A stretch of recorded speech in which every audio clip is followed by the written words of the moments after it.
Hello, everyone. I'm Norman Wahlberger, and I'm joined by my friend Michael Reynolds today. We're going to have a discussion about the connections between mathematics and computer science, especially with regard to this topic of equality that I talked about in my last video in this series of the sociology of pure mathematics. So, Michael, you're sort of somewhere on the spectrum between mathematics and computer science. Yes, I've got a master's in mathematics, and I've been teaching mathematics on and off for my whole life. But I've also been employed as a computer programmer in a number of roles, and actively programming currently as well. So. And Michael's also spent a lot of time on a wonderful program for illustrating rational trigonometry and resulting geometry over general fields, finite fields, and so on. And that's work in progress. Ongoing work. It's ongoing, very exciting work. So I'm particularly interested in the foundational issues facing mathematics. And broadly speaking, I think that mathematics has relied very heavily on philosophy to sort of build up a foundational framework. But I think in the last century, this new discipline, relatively new discipline of computer science has arisen, and that it really provides pure mathematicians with a real alternative sort of framework for thinking about what mathematics is really about. And so I think it's great to have a discussion about these things and to try to find some commonalities and try to understand the relative points of view. Absolutely. Okay, so Michael, so last time we were talking about equality and in mathematics, and I talked about different usages of that equal sign. Mm-hmm. So broadly speaking, what role does equality play in computer science, and why are these three particular sort of topics sort of relevant? Yes, I think one of the things we need to delineate is the difference between assignment, where we often use the equal sign, and also testing for equality of two objects. They might be integers or strings or some other data type in computer science. And most languages have distinct symbols to distinguish between assignment to a variable and testing for equality between two variables. In mathematics, that distinction can be slightly blurred, I think, sometimes. But in computing, you have to be clear what it is you're doing. And it's the source of a lot of bugs, actually, when people mix those two things up. So yeah. That's like a perennial concern of mine is the use of the term variable in mathematics. It's something that over the years I've become very uncomfortable with, because I feel it's almost like an undefined kind of thing, or very loosely defined. Mm-hmm. And it's not really clear to students and maybe even to the professor what do you actually mean when you're talking about a variable. What does it mean to let the variable x be equal to 2? Is that a contradiction to have a variable equal being a constant, etc.? So in computer science, we're sort of forced to address those problems right from the beginning, because otherwise programs will tend to fail.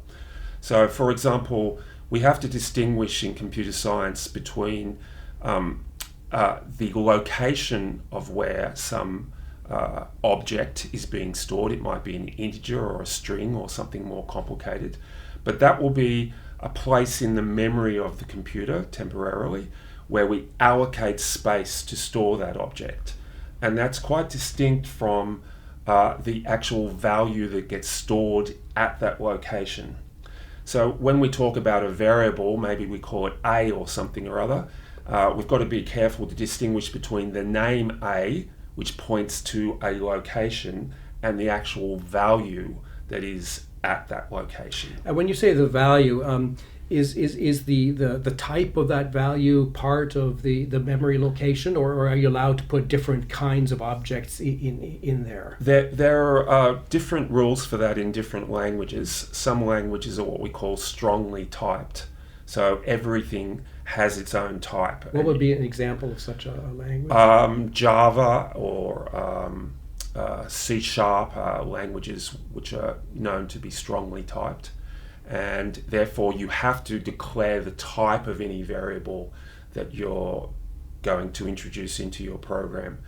Whereas there are other languages, JavaScript is such a language where the same name can be at one point for an integer, and then later in the program it could be used for some different data type like a string. And that gives you great freedom to do as you please, but it brings with it certain dangers that you don't necessarily know what you're dealing with, and that it means you have to have various type conversions when you use it in a way that's different to how it was initially described. So, but even in all of these languages, there will be this underlying notion of the type of an object. Generally speaking, there are. Sometimes you can also create your own types. That's the other thing that's possible in computing, often made up from the basic types. But creating types is a very valuable thing in computing because, for example, you might want a record that represents certain characteristics about a person. And so that might have address and phone number, these sort of things. So you might create your custom object there, you declare it, and then you might want to decide how it is that you're going to compare two such objects to be equal, to be unequal, for possibly one to be greater than the other, if that makes sense in some context. But the one thing I would say is that these things have to be carefully done and done precisely. Otherwise, you'll run into logic problems and failures of a computer program. So you can't afford to be slapdash about those things. And so in particular, these languages will have probably dedicated symbols that are used, like, let's say, for assignment. Yes. If you're assigning, let X be the string hello, or let X be the natural number 2 or whatever. Yeah. So what are some examples of notation? In C-based languages, C is the sort of parent language to many current popular languages. The single equals sign would denote assignment. So you might declare a variable, let's call it A.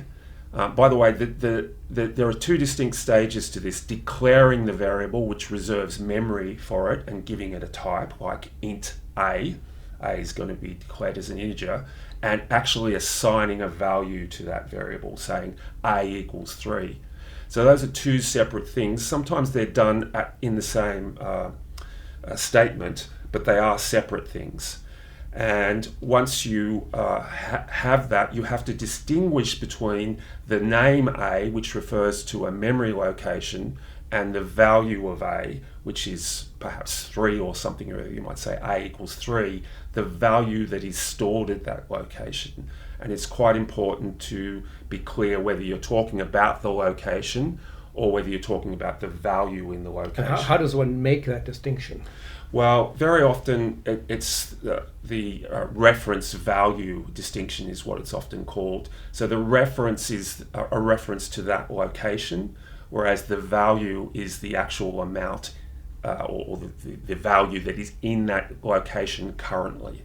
And this makes a difference because you might be comparing two strings of characters, and from one point of view, you might say that two strings are equal if the contents of the strings are the same. One might say hello, another one might also say hello, so you would say that those strings are equal from that point of view. But there's another way of looking at that and saying, is the memory location the same for both of these strings? We have different names for them. Are they pointing to the same memory location? That's a stronger version of equality. So in that case, you can't change one of these variables without also changing the other. Mm-hmm. And so we have to distinguish between those things in computing. Interesting. So obviously computer scientists spend a lot of time thinking about this sort of underlying logical sort of architecture. They're forced to do so, otherwise problems normally arise in doing these things. So for example, in mathematics, you can have the number 1 or 2 or something or other like that. That could be a natural number, could be an integer, it could be a rational, it could be some sort of real number, it might be part of a complex number. My eyebrows go up when you say real number. Yes, well, a real number from the point of view of computing, there are floating point numbers, which are representations they're essentially finite, so not real in the sense that not really real not numbers really in the real sense of the mathematician. that might concern you, but the sort of representation of what most scientists would call a real number. Yeah. So that's like pretty interesting, because mathematicians tend to think about numbers as sort of some all-embracing basket. They're just sort of numbers, but actually in some contexts to distinguish between integers and rational numbers and maybe even natural numbers and so on.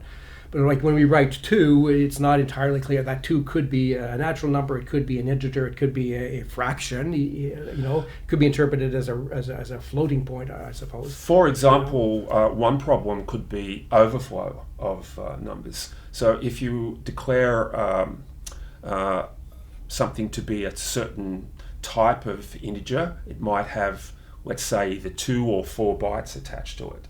So if you add 2 big numbers from the point of view of 4 bytes, you might, the mathematical result of that might be a number that's too big to represent in 4 bytes. So you would have overflow. But if those integers were represented with 8 bytes, that would be perfectly fine. So even though those are both integers, you might get some sort of differing result here, overflow or not.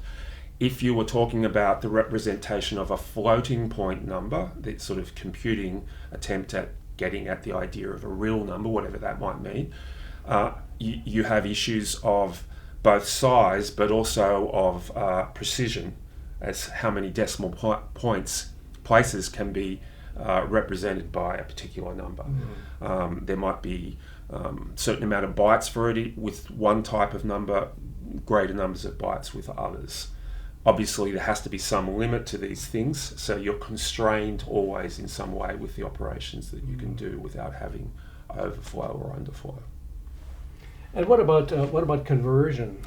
Well, what's that about? Yes, so because numbers are a good example of this, you might have a floating point number, something like 3.14, for example, and you might want to combine that with an integer.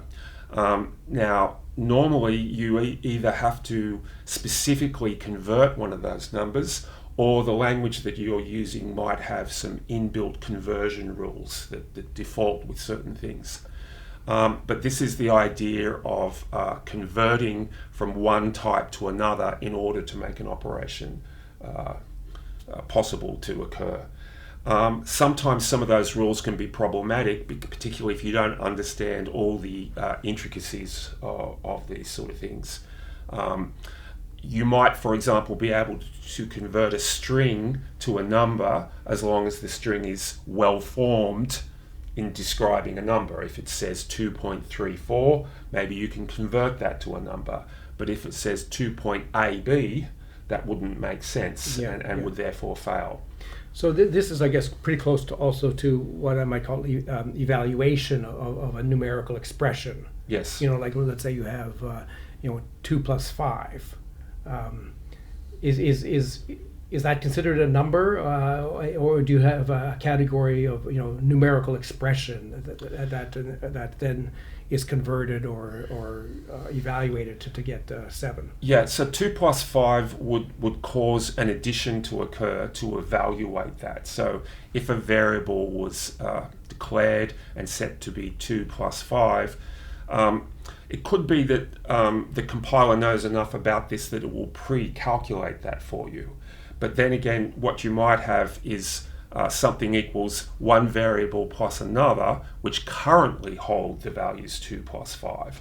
The compiler wouldn't know that in advance, so that would be an operation that needed to occur while you were running.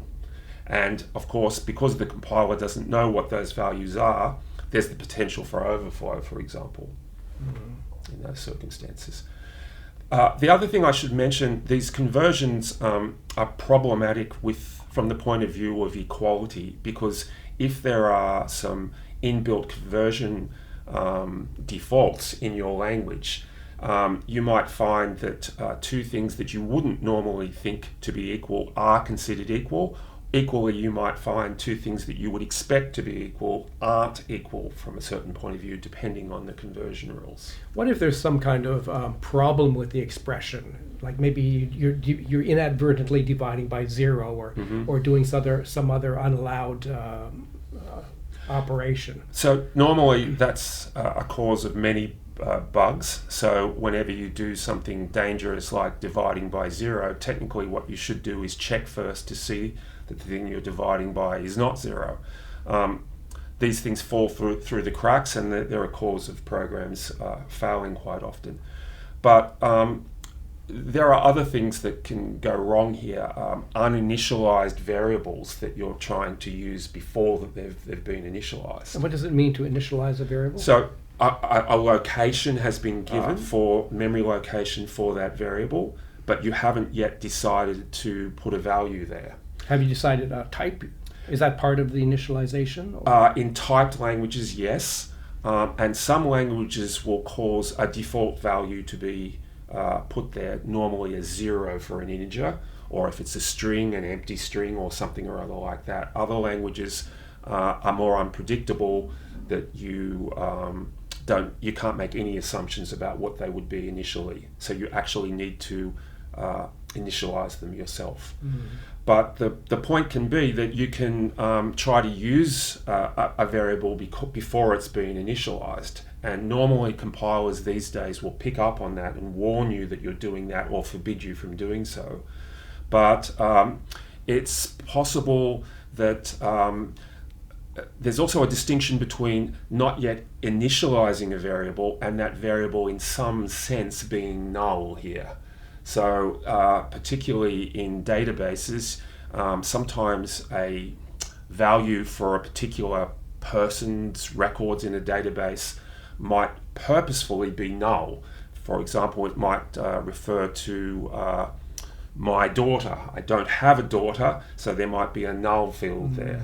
It's not that we don't know what it is or that it's empty, that it's sort of not applicable in some sense.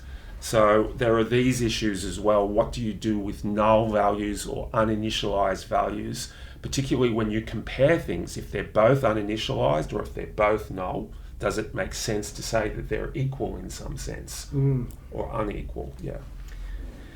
That's quite interesting because, if I think in mathematics, do we have an analog of null? It's hard for me to think of something like that. But if I think of like the example that I used in my last video, I was talking about sets defined by some condition, like the set of primes p between 1 and 100 or something. Okay, so that's like a string. And I guess if your compiler is sufficiently intelligent, it can sort of work out what the corresponding explicit set is. But if you up the ante, like I was talking about, and replace the 100 with 10 to the 10 to the 10, then now you have this string, and its meaning is debatable, or maybe null is almost a pertinent category that you could say, well, this is almost a null expression because we can't meaningfully evaluate this. Yeah. So, I mean, in that case, you would be faced with the issue that if you tried to evaluate it, the program might start running some routine and just wouldn't come back from it. So you can't actually perform that comparison.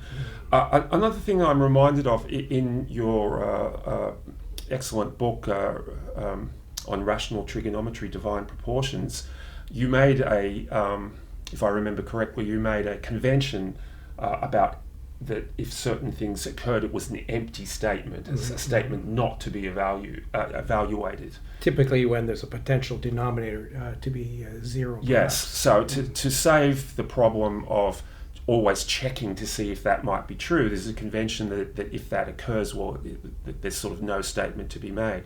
The problem in computing is you can't make such a broad pleasant assumption. You have to actually continue to check all the time whether denominators are zero or whether some statement is empty in some way.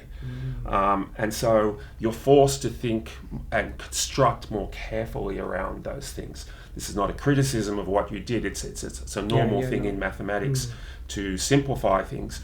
But in computing, you don't have that luxury. Yeah, you have the constraint, that ultimately your programs want to run. Yes. And often, and this is a very interesting point from my perspective, because I think that's a relative weakness that mathematics sometimes have. Like, it's nice to create beautiful theorems and have long flowing proofs, but to what extent do we actually run these proofs? Like subject them to the harsh reality of what actually happens when you actually try to implement them.